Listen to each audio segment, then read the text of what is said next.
Good morning. My name is Adeline Smith, and I'm graduating in Biomedical Engineering. Before we get started, let's connect for a second. We're going to do a power clap. So a clap at the same time on the count of 3. Ready? 3, 2, 1. We're all on the same page now. Thank you, Dean Berkey, Dean Zhao, Provost Alpe, UConn faculty and staff for having me here. It's an honor. And of course, thank you to the families, friends, and mentors who are celebrating with us today. We made it. I may not be an expert in process development or control systems or FEA yet, but I am an expert in finding four-leaf clovers. To prove it, here's one that I found this morning, and here's one that I found yesterday, just in case I did not find one this morning. The truth is, I don't think finding them has anything to do with luck. There are strategies that help, strains and varieties you tend to find more in. The primary method, though, is just to look, to take the time to look. Even when it feels silly bending down next to the sidewalk, or even when the grass is wet. In a lot of ways, that's what we've been trained to do as engineers, to take a closer look at the world around us and engage with it. During our time here, we were a part of extraordinary change. The School of Engineering became a college. New schools emerged. We saw 3 national basketball titles, which we were there for in spirit. But somewhere in the middle of it all, in between MATLAB errors you've never seen before, and labs that only take 2 hours, and group projects that miraculously work out in the end, we started asking bigger questions. Not just about what we're building, but why. Not just about where we're going, but who we are becoming. For the first time, there is no roadmap. There are no requirements, just possibilities. But here's the thing about unlimited choices. Humans aren't great with them.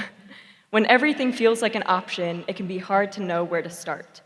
The whole field looks the same, green in every direction. But I've come to understand that finding direction doesn't involve choosing the perfect path. It's about learning how to look. It's about slowing down enough to notice patterns, variations, what pulls at you quietly even when you're tired, and you keep looking.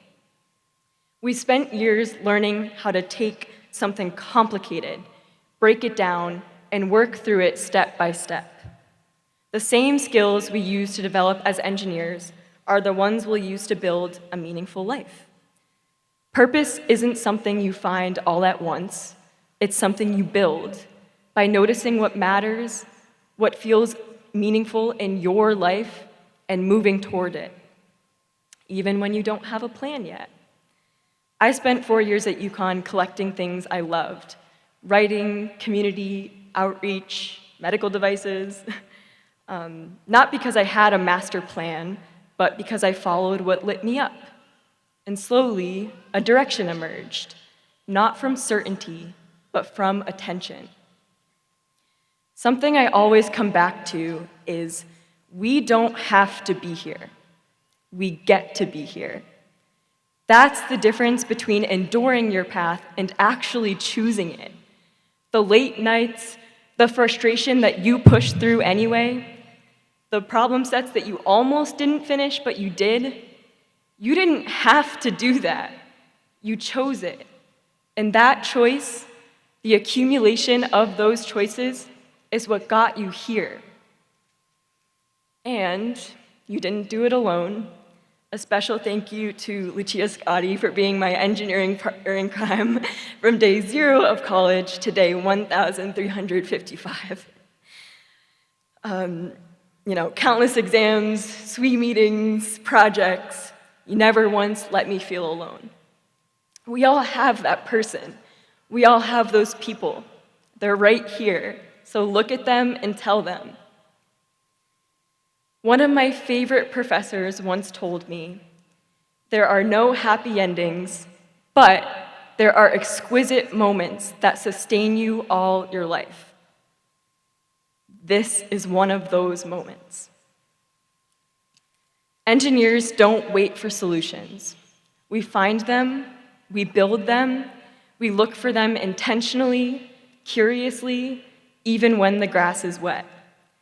There are problems in energy, in healthcare, in infrastructure, in things that we can't even name yet, waiting to be found and solved by people who learned how to look. That's us. So, if you happen to find a four-leaf clover along the way, you'll know it wasn't luck. Thank you, UConn, and congratulations, class of 2026.